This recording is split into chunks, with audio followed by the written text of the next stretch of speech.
ہے چرخ میں آسمان ہے، جانے مراد اب کدھر ہائے تیرا مکان ہے۔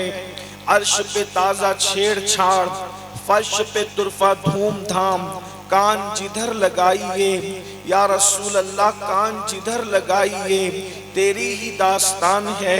وہ جو نہ تھے تو کچھ نہ تھا، وہ جو نہ ہو تو کچھ نہ ہو، جان ہے وہ جہان کی، جان ہے تو جہان ہے۔ بزم ثنائے زلف میں میری عروس فکر کو، ساری بہار حشق خلد چھوٹا سا عطر دان ہے۔ گود میں عالم شباب حال شباب کچھ نہ پوچھ، گود میں عالم شباب حال شباب کچھ نہ پوچھ، گل بنے باغ نور کی اور ہی کچھ اٹھان ہے۔ خوف نہ رکھ رضا ذرا، تو ہے عبد مصطفیٰ، تیرے لیے امان ہے، تیرے لیے امان ہے۔ آج کی یہ محفل آپ کی سرزمین پر تعلیمی بیداری کے عنوان سے انعقاد پذیر کی گئی ہے۔ مجھ سے پیشتر میں سب کے ناموں کو تو نہیں جانتا، لیکن سنا ہے کہ عشاء کی نماز کے بعد سے یہ محفل منعقد ہے، اور آپ نے اپنے بڑے بڑے خطبہ علماء اور دانشوروں کے خطابات کو سماعت کر لیا ہے۔ شورا سے بھی آپ نے ان کے کلام سنے، اور نقیب محفل سے بھی آپ نے ان کے فن کو ان کے فن سے اپنے آپ کو محظوظ کیا۔ ہمارے بھائی پیر سید سلیم میاں باپو کا بھی خطاب ہونا تھا، لیکن انہوں نے اپنا وقت مجھے دیا۔ میں بھی مختصر سے وقت میں اللہ رب العزت اور اس کے پیارے حبیب صلی اللہ علیہ وآلہ وسلم کے فرامین کو عنوان کی مناسبت سے پیش کرنے کی سعادت حاصل کرنا چاہتا ہوں۔ اللہ تبارک و تعالیٰ آیہ کریمہ کے جس حصے کی تلاوت کی ہے اس کے متعلق مجھے حق کہنے، آپ سب کو حق سن کر اس پر عمل کرنے اور اسے عام کرنے کی توفیق عطا فرمائے۔ کہتے ہیں کہ دنیا میں قومیں عروج پذیر بھی ہوتی ہے اور زوال پذیر بھی ہوتی ہے۔ قوموں کو عروج بھی نصیب ہوتا ہے اور زوال بھی نصیب ہوتا ہے۔ قوموں کے عروج کی داستان کیا ہے؟ قومیں کب عروج پاتی ہے؟ قومیں کب زوال پذیر ہوتی ہے؟ قومیں کب ترقی کرتی ہے؟ قومیں کب جو ہے وہ ترقی نہیں کرتی ہے؟ قومیں کس وقت داتا بنتی ہے؟ قومیں کس وقت فقیر بنتی ہے؟ قومیں کس وقت بادشاہ بنتی ہے؟ قومیں کس وقت بھکاری بنتی ہے؟ اللہ اکبر۔ اچھی طرح یاد رکھنا، وہ قوم اللہ اللہ جو اپنی جو ہے وہ ماضی کے خط و خال کو جانتے ہوئے اپنے ماضی کی بنیادوں پر مستقبل کی دیواروں کو قائم کرتی ہے، دنیا کی وہ قومیں کامیاب ہوتی ہے۔ اور جو قومیں اپنا ماضی بھول جاتی ہے اس قوم کو صفحہ ہستی سے مٹا دیا جاتا ہے۔ اچھی طرح یاد رکھنا، آج قوم مسلم پوری دنیا میں زوال پذیر ہے۔ ہماری قوم کی ذلت دیکھیں، ہماری قوم کی رسوائی دیکھیں، ہماری قوم کی تباہی دیکھیں، ہماری قوم کی بربادی دیکھیں۔ اللہ اکبر۔ قوم کا حال کیا ہے؟ یہ وہ قوم ہے، یہ وہ قوم ہے جو دنیا میں امامت کے لیے آئی تھی، یہ وہ قوم ہے جو دنیا میں قیادت کے لیے آئی تھی، یہ وہ قوم ہے جو دنیا میں سیادت کے لیے آئی تھی۔ اللہ اکبر۔ پوری دنیا کے اندر اللہ اللہ 1000 سال سے زائد پوری دنیا کے اندر قوم مسلم نے حکمرانی کی ہے، قوم مسلم نے حکومت کی ہے۔ اللہ اکبر۔ خلیفہ ہارون رشید نے، بلکہ بادشاہ ہارون رشید نے اپنے دور میں بادل کو آسمان پر دیکھ کر کہا تھا، اے بادل تو جا، جہاں کہیں برسے گا تو میری ہی سلطنت میں برسے گا، میری ہی حکومت میں برسے گا۔ مشرق سے لے کر مغرب تک مسلمانوں کی حکومتیں تھیں۔ خود اسی ہندوستان کی سرزمین پر 7 صدیوں سے زیادہ مسلمانوں نے حکومت کی ہے۔ اللہ اکبر۔ آخر کیا بات ہے؟ ہم کب تک حکمراں تھے؟ اللہ اللہ۔ ہم کب تک تاجدار تھے؟ ہم کب تک داتا تھے؟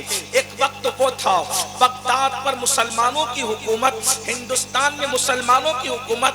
اس ہندوستان میں اکھنڈ بھارت کے اندر، ہندوستان کے اندر 700 سال سے زائد قوم مسلم حکمرانی کر رہی تھی، اور اس شان سے حکمرانی کر رہی تھی جب تک تم حاکم تھے اس وقت تک اس ملک کے اندر نہ کوئی چور نظر آتا تھا، نہ کوئی راستے میں بھیک مانگنے والا بھکاری نظر آتا تھا، یہ حالات تھے۔ مگر آج کوئی قوم جس نے دنیا کو دولت دی، جس نے دنیا کو شعور دیا، جس نے دنیا کو انداز زندگی دیا، جس نے دنیا کو نظام زندگی دیا، جس نے دنیا کو تابندگی دیا، جس نے دنیا کو سوچنے سمجھنے کی صلاحیت عطا کی، آج اس قوم کا حال یہ ہو چکا ہے کہ اس قوم کی بیٹیاں اللہ اکبر سگنلوں پر برقع پہن کر کے بھیک مانگ رہی ہے۔ ایک دور وہ تھا اللہ اکبر کہ مسلمانوں کا حال یہ تھا، انگریزوں کی آمد سے پہلے 1857 سے پہلے اللہ اکبر کہ ایک مسلم کلکتہ کے تاجر کے پاس اتنی دولت ہوا کرتی تھی کہ اتنی دولت برطانیہ کے شاہی خزانے میں نہیں ہوا کرتی تھی۔ مسلمانوں کے عروج کا یہ عالم تھا، مسلمانوں کی ترقی کا یہ عالم تھا۔ ذرا غور تو کریں کہاں ایک دور وہ گزرا ہے۔ اللہ اگر آپ کوئی فکری اور علمی گفتگو سننا چاہتے ہیں تھوڑا سا سنجیدگی کا ماحول بنا لیں، اور اگر آپ بھیڑ اکٹھا کرنے آئے ہیں تو بھیڑ ہو چکی، پروگرام ختم ہے۔ شور شرابے میں مشاعرے تو ہوتے ہیں لیکن کوئی فکری اور علمی گفتگو نہیں ہو سکتی۔ اس لیے میری گزارش ہے تھوڑی دیر، اگر آپ 10 منٹ کہیں تو میں 10 منٹ ہی میں تقریر ختم کر دوں گا، لیکن 10 منٹ سن لو مگر توجہ سے سن لو۔ آپ ہمیشہ مقرر کو بلاتے ہیں، آج آپ نے مقرر کو نہیں بلکہ غوثیت مآب کی چوکھٹ کے فقیر کو بلایا ہے۔ میں کوئی مقرر نہیں ہوں کہ میں آپ کے سامنے اپنی خطابت کا جوہر دکھاؤں، میں دربار غوثیت کا فقیر ہوں، صرف اور صرف اپنے دل کا درد آپ کے دلوں کے دروازے پر انڈیل کر جانا چاہتا ہوں تاکہ میری سوئی ہوئی قوم بیدار ہو جائے۔ بس اتنی سی لالچ لے کر آئے ہیں، اگر آپ سن سکتے ہیں اطمینان سے تو سن لیں۔ جو بھائی آ کر کے بار بار جو لوگ نذرانہ دے رہے ہیں ہم ان کے نذرانے کو منع نہیں کرتے، گھمنڈ کی وجہ سے جو تحفہ لینے سے انکار کرے، روایتوں میں آتا ہے کہ اللہ اس پر ایک دن ایسا لائے گا کہ وہ مانگے گا تو بھی لوگ اس کو نہیں دیں گے۔ میں انکار نہیں کر رہا ہوں، لیکن اگر نذرانہ دینا ہی ہے تو اس کا طریقہ میں کئی تقریروں میں سمجھا چکا ہوں، شاید یہاں پہلی بار آئے ہو تو آپ کو بھی سمجھا دیتا ہوں۔ نذرانہ دینا چاہتے ہو ہم لیں گے، طریقہ سن لو۔ طریقہ یہ جب کوئی بات پسند آئے اٹھ کے یہاں مت آئیے، ایک جیب سے پیسہ نکالیے دوسری جیب میں ڈالیے، اور جب یہ محفل ختم ہو جائے تو صبح فجر کی نماز اپنے محلے کی مسجد میں ادا کیجئے، اور وہ ساری رقم اپنے امام کو یہ کہہ کر دے دیجئے کہ یہ میری طرف سے اور سید کی طرف سے دونوں کی طرف سے آپ کو نذرانہ ہے۔ مجھے زیادہ خوشی ہوگی، ٹھیک ہے؟ نذرانہ اسی طریقے سے ہوتا ہے۔ باقی اور بات اب اگر آپ تاخیر کریں گے تو بہت تاخیر ہو چکی۔ ایک مرتبہ سب بلند آواز سے درود شریف پڑھ لیں۔ اللہ رب محمد صلی اللہ علیہ وسلم نحن عباد محمد صلی اللہ علیہ وسلم وعلا ذوی و آلہ ابد الدہور وکرم صلاۃ و سلام علیک یا جد الحسن والحسین وعلا آلک و اصحابک یا جد الغوث الثقلین۔